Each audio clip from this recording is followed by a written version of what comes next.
बिस्मिल्लाहिर्रहमानिर्रहीम, अस्सलाम वालेकुम। Welcome to my YouTube and Facebook channel.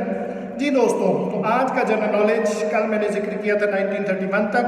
तो 1932 communal award envisaged communal representation for depressed classes beside Hindus Muslims and Sikhs.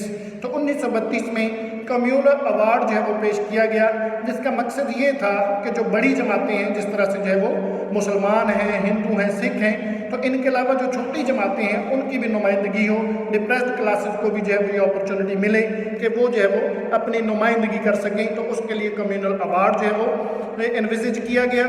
फिर 1933 चौधरी रहमत Ali issued a pamphlet named now और never. तो चौधरी रहमत अली ने जो है वो 1933 में एक पम्फलेट इशू किया था जिसका नाम था नाउ एंड नेवर। और ये सवाल बहुत ही इंपॉर्टेंट है जनरल नॉलेज के पॉइंट ऑफ व्यू से। 1934 Quaid Azam became permanent president of Muslim League. तो 1934 में हम देखते हैं कि कायदे आज़म जो थे वो मुस्लिम लीग के परमानेंट जो है वो हेड बन गए, प्रेसिडेंट बन गए। और 1935 में गवर्नमेंट ऑफ इंडिया एक्ट 1 अप्रैल को इंट्रोड्यूस करवा दिया गया। वो एक्ट जिसको जो है वो साइमन कमीशन से लेके, नेहरू रिपोर्ट से लेके, कायदे आज़म के 14 पॉइंट्स और राउंड टेबल कॉन्फ्रेंसेस के नताइज के तौर पे जो है वो सेट किया गया था। लेकिन जैसे ही इसको इम्प्लीमेंट किया गया तो हिंदुस्तान की बड़ी जमातों ने इसको मानने से इनकार कर दिया। मुसलमानों ने भी और हिंदुओं ने भी इसको जो है वो एक ऐसी मशीन जो है वो कहा गया विदाउट ब्रेक्स। और कायदे आज़म ने भी कहा था कि Jallianwala Bagh was our physical butchery और this act is our spiritual butchery. तो इस आइन को जो है वो रिजेक्ट कर दिया गया था। बहरहाल 1935 में ही सिंध को मुंबई से अलग करके जो है वो एक सूबा बना दिया गया। ये भी जो है वो बड़ा डेवलपमेंट थी। फिर उसके बाद 1937 कांग्रेस फाउंड मिनिस्ट्रीज इन 7 प्रोविंसेस। कांग्रेस ने 7 प्रोविंसेस में अपनी मिनिस्ट्रीज जो है वो कायम की थी 1937। और फिर 1939 सेकेंड वर्ल्ड वॉर उसकी शुरुआत हो जाती है सितंबर के मंथ में। बहुत एक जो है वो तारीख में बुरा टाइम दोबारा से शुरू हो जाता है। 1939 सितंबर में जो है वो सेकेंड वर्ल्ड वॉर की शुरुआत होती है।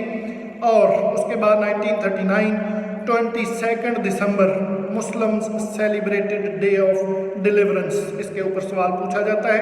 तो 22 दिसंबर 22 दिसंबर 1939 को मुसलमानों ने डे ऑफ डिलीवरेंस जो है वो सेलिब्रेट किया। और उसके बाद 1940 23 मार्च आप और मैं सब जानते हैं, पाकिस्तान रेजोल्यूशन मूव्ड बाई मौलवी फजलुल हक, जिसको जो है वो पास कर लिया गया, जिसको एक्सेप्ट कर लिया गया। और यूँ जो है वो पाकिस्तान का जो है वो एक अलग से एक मुसलमानों के अलग वतन की जो है वो यहाँ से बाकायदा मुतालबा शुरू होता है। तो ये जो है वो 23 मार्च 1940। फिर उसके बाद 1942 क्विट इंडिया मूवमेंट लॉन्च्ड, जो है वो इंडिया छोड़ो इस मूवमेंट की शुरुआत होती है 1942 में। 1945 वेवल प्लान जो है वो 1945 में जो है वो इंट्रोड्यूस करवाया जाता है। और 1945 Shimla conference held between all parties of सब कॉन्टिनेंट एट शिमला। तो शिमला में जो है वो जितनी भी बड़ी पॉलिटिकल पार्टीज हैं वो इकट्ठी होती हैं और 1945 में ये शिमला कॉन्फ्रेंस होती है। और उसके बाद 1946 11 जनवरी को मुस्लिम्स सेलिब्रेटेड विक्ट्री डे। 11 जनवरी 1946 को मुसलमानों ने जो है वो विक्ट्री डे सेलिब्रेट किया।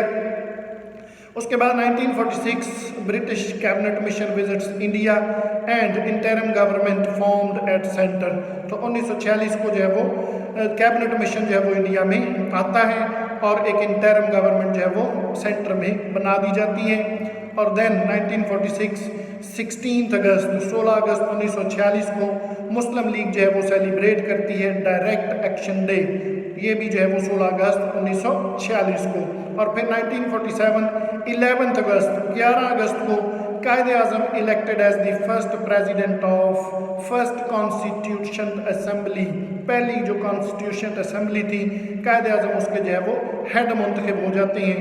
और 14 जो है वो अगस्त 1947 को पाकिस्तान और हिंदुस्तान की जो है वो पूरे की तकसीम हो जाती है और पाकिस्तान मार्ज़े वजूद में आ जाता है।